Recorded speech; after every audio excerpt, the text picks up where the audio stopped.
बुधवारातील निळकंठ चौक येथील रहिवासी रेणुका नरेंद्र केवले हिने आचार्य पदवी पटकावली आहे। बॉटनी विषयामध्ये संशोधन करून तिने प्रबंध सादर केला आहे। अमरावती शहरातील प्रतिष्ठित केवले परिवारातील स्नुषा रेणुका नरेंद्र केवले हिच्यावर याबद्दल अभिनंदनाचा वर्षाव होतो आहे। रेणुकाचे माहेर कारंजा येथील असून गुडे परिवाराची ती कन्या आहे। सासू सासरे पती मुलगा व मुलगी असा परिवार सांभाळून रेणुकाने अभ्यास केला व अमरावतीच्या शिरपेचात मानाचा तुरा खोवला आहे। नमस्कार, माझं नाव रेणुका नरेंद्र केवले।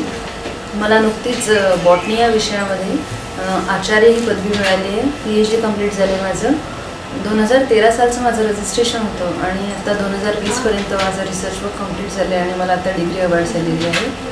माझ्या पूर्ण याचं श्रेय मी माझे सासू सासरे श्री लक्ष्मण माधवराव केवले आणि सौ लक्ष्मी लक्ष्मण केवले यांना देते आहे।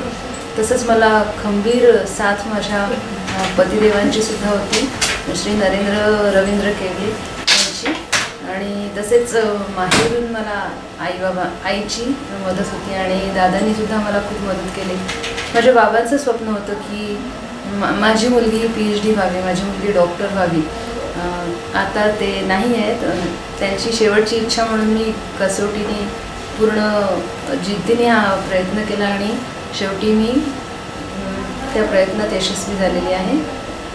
आणि माझे परात्पर गुरु श्री स्वामी मच्छिंद्रनाथ सद्गुरू श्री मंगलनाथ महाराज, माझे आराध्य दैवत दत्त यांचं स्मरण करून मी हे सगळं श्रेय माझ्या कुटुंबियांना अर्पित करते।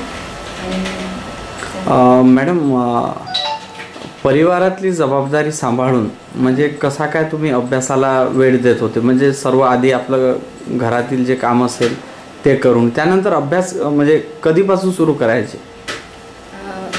मी जसं रजिस्ट्रेशन केलं तसेच 6 महिन्यात माझे बाबा वारले आणि नंतर 1 वर्षातच मी प्रेग्नंट राहिली आणि मला बाळ झालं। त्याच्यामुळे सुरुवातीचे 1-1.5-2.5 वर्ष तर मी काहीच काम करू शकले नाही। नंतर जेव्हा मी पुन्हा माझ्या गाईडकडे गेले श्री हळवे सरांकडे, तेव्हा त्यांनी म्हटलं होतं, अरे मला वाटलं म्हणे तू विसरलीच का? म्हटलं नाही सर, मला हे पूर्ण करायचंच आहे। आणि मग पुन्हा मी जोमाने कामाला लागले आणि माझं रिसर्च सेंटर हे कारंजा होतं, कारंजा विद्याभारती। इथून तिथे जायचं, मंथली ॲनालिसिस होतं, त्याच्यामुळे दर महिन्याला इथून तिथे जायचं।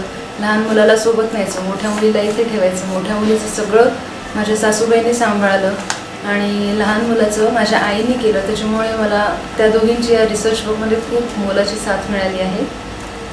आणि माझे सासरे, त्यांच्याबद्दल तर शब्दच कमी आहेत। ते म्हणाले, तुला जी पण मदत लागेल रेणू ती मला सांग। आता माझं रिसर्च नंतर प्रोजेक्ट करायचं काम चालू आहे।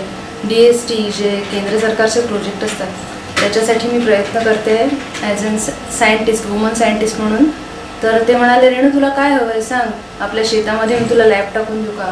तुला काय मदत हवी आहे ती मला सांग। आणि पती राजांचं तर काही सांगायला नकोच, ते म्हणतात, रेणू तुला जे करायचं असेल ते कर, मी सदैव तुझ्या पाठीशी आहे।